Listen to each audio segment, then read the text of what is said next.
बाप चला गया तो माँ बची, जब एक बचाए तो वो तो और ज्यादा तुम्हारी मदद का हकदार है, वो तो और ज्यादा तुम्हारे प्यार का हकदार है। वो अगर अकेला हो गया, कल तक बुढ़िया मौजूद थी, बूढ़े को कोई तकलीफ होती थी बुढ़िया से शेयर कर लेता था, बूढ़ी माँ को कोई तकलीफ होती थी अपने शौहर से शेयर कर लिया करती थी। आज शौहर का इंतकाल हो गया, वो बुढ़िया वो माँ आज अकेली हो गई, वो रात में किसी के साथ अपने दुख दर्द को बयान नहीं कर सकती। इसीलिए अल्लाह ने पहले एक का जिक्र किया, फरमाया इम्मा यबलुगन्ना इंदकल किबर अहदुहुमा औ किलाहुमा, अगर किसी एक को तुम बुढ़ापे की हालत में पालो या दोनों को बुढ़ापे की हालत में पालो, फला तकुल लहुमा उफ़्फ़िन, तो खबरदार अपनी बूढ़ी माँ को अपने बूढ़े बाप को तुम कभी उफ भी मत कहना।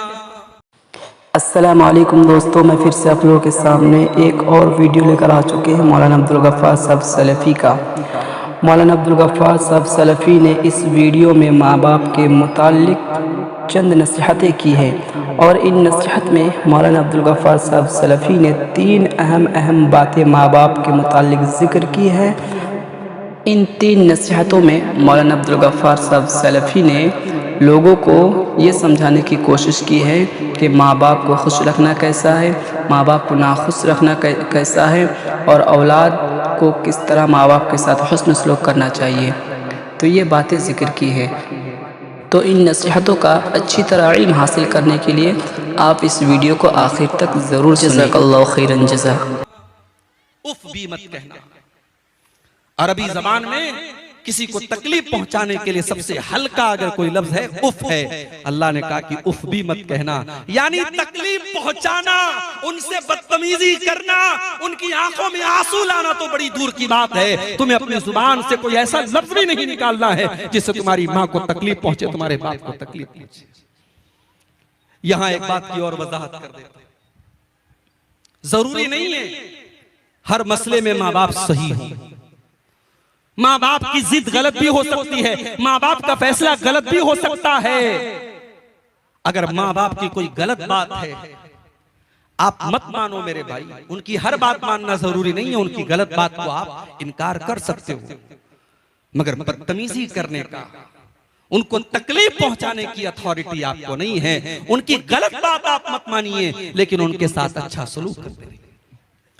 आपकी बीवी है, माँ की आपकी बीवी के साथ नहीं बन पा रही है, आपने बहुत मैनेज करने की कोशिश की, बहुत संभालने की कोशिश की, लेकिन माँ में और बीवी में नहीं बन पा रही है, सास और बहू में नहीं निभ पा रही, कोई मसला नहीं, आप अपनी बीवी के साथ अलग रहो, आप अपना किचन अलग कर लो, माँ के साथ अच्छा सलूक करते रहो, माँ की जरूरतों को पूरा करते रहो, माँ को कोई तकलीफ न पहुंचाओ। लेकिन जब देख लिया कि ज्वाइंट फैमिली में साथ में रहना बहुत मुश्किल है, तो कोई बात नहीं, आप अपनी बीवी का भी हक अदा करो, बीवी को अलग कर सकते हैं अलग।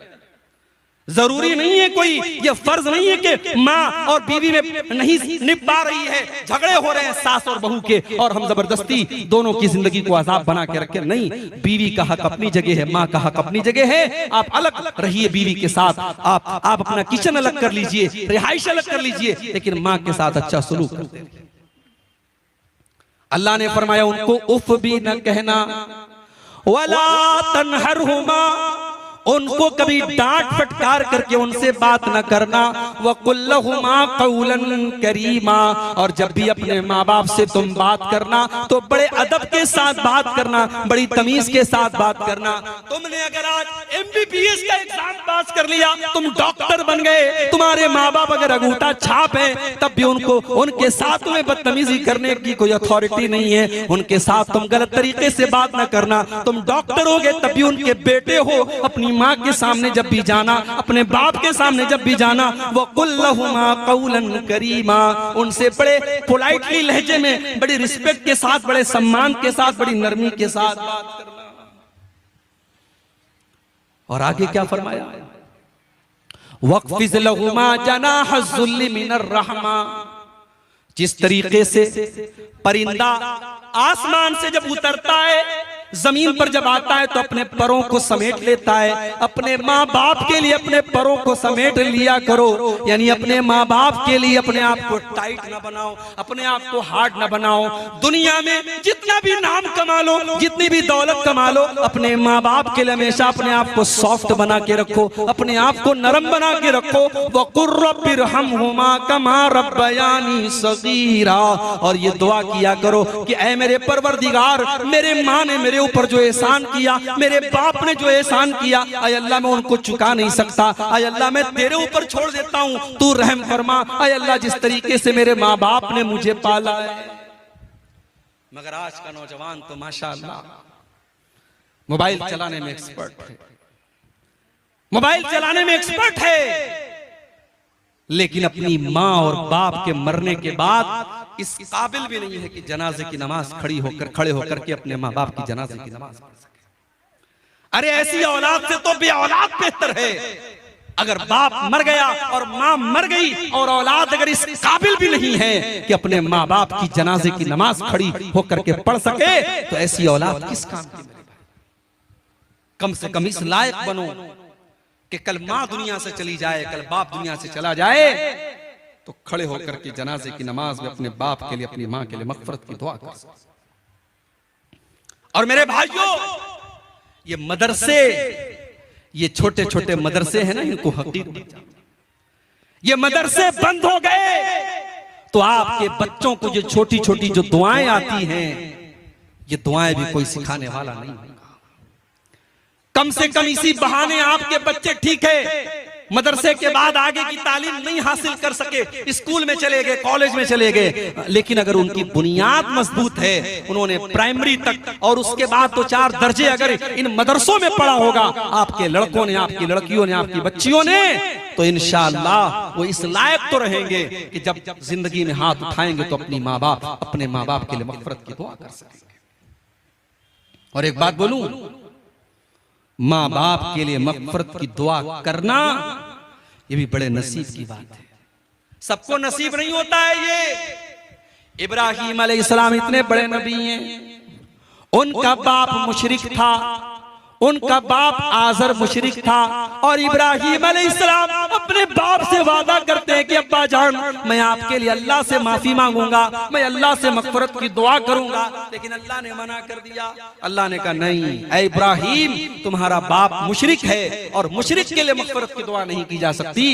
इब्राहीम अलैहिस्सलाम चाह करके भी अपने बाप के लिए मग़फ़िरत की दुआ नहीं कर सके। हमारे प्यारे नबी, अल्लाह के आखिरी नबी, अपनी माँ के लिए मग़फ़िरत की दुआ करना चाहते थे। आपने अल्लाह से इजाजत मांगी, अल्लाह ने इजाजत नहीं दी।